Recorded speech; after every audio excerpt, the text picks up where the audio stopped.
Hi, welcome to idea basket A to Z. இன்னும் channel subscribe பண்ணாதவங்க கண்டிப்பாக subscribe பண்ணிவிடுங்க. பெல் நோட்டிஃபிகேஷன் சிம்பிளையும் கிளிக் பண்ணிவிடுங்க. இந்த சேனல் சப்ஸ்கிரைப் பண்ணுறதால உங்களுக்கு எந்த சார்ஜஸும் கிடையாது. இதில் இருக்கிற ரெட் சப்ஸ்கிரைப் பட்டனை கிளிக் பண்ணிக்கோங்க. பண்ணதுக்கப்புறம் ஒரு பெல் ஐக்கான் வரும். இதையும் கிளிக் பண்ணிட்டீங்கன்னா நான் அப்லோட் பண்ணுற எல்லா வீடியோஸும் உங்களுக்கு நோட்டிஃபிகேஷனாக வந்துடும். வாங்க வீடியோக்குள்ளே போகலாம். இன்றைக்கி நம்ம வீடியோவில் பார்க்க போகிறது கவுனி அரிசி, ரெட் ரைஸ்ன்னு சொல்லுவாங்க. அந்த அரிசியில் புட்டு. இது தாங்க கவுனி அரிசி. இது நல்லா வாஷ் பண்ணி ஒரு 3 hours ஊற வச்சிடலாம்.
வச்சாச்சு.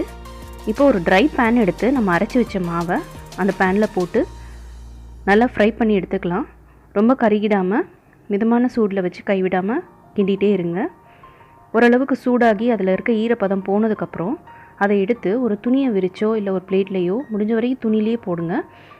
மிஷினில் மாவெல்லாம் அரைச்சிட்டு வந்ததுக்கப்புறம் கொஞ்சம் நேரம் அந்த சூடு ஆறுற வரைக்கும் விரித்து வச்சுருப்போம்ல, அது மாதிரி போட்டு ஆற விட்டுட்டு அதுக்கப்புறம் நீங்கள் ஒரு ஏர்டைட் பாக்ஸ்லேயோ இல்லை ஒரு டப்பாலேயோ போட்டு ஸ்டோர் பண்ணி வச்சிங்கன்னா ஒன்றுமே ஆகாது, ரொம்ப நாள் இருக்கும்.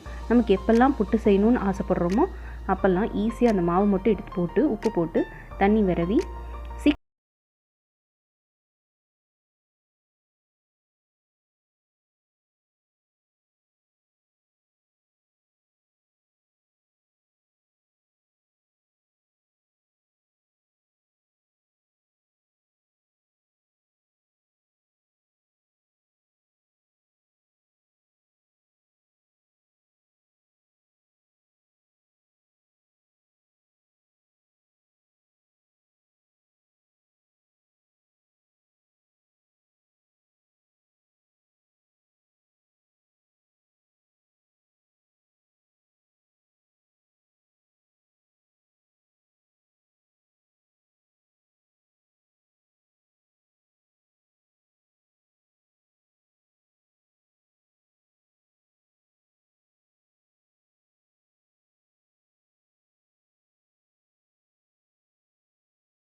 உலக்கு.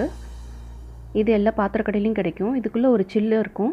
அந்த பிளேட்டை உள்ளே போட்டுட்டு நம்ம ஃபில்லிங் உள்ளே வச்சுட்டு மூடிடலாம். கீழே ஒரு நாப் மாதிரி கொடுத்துருப்பாங்க. அதை நம்ம குக்கருக்கு மேலே ஸ்டீம் வரும்ல, அந்த இடத்துல ஃபிட் பண்ணிடணும். அந்த ஸ்டீமில் இந்த புட்டு வேகும்.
அதே மாதிரி தான் உருண்டை பிடிக்க வரணும், உதுத்து விட்டா உதிரணும்.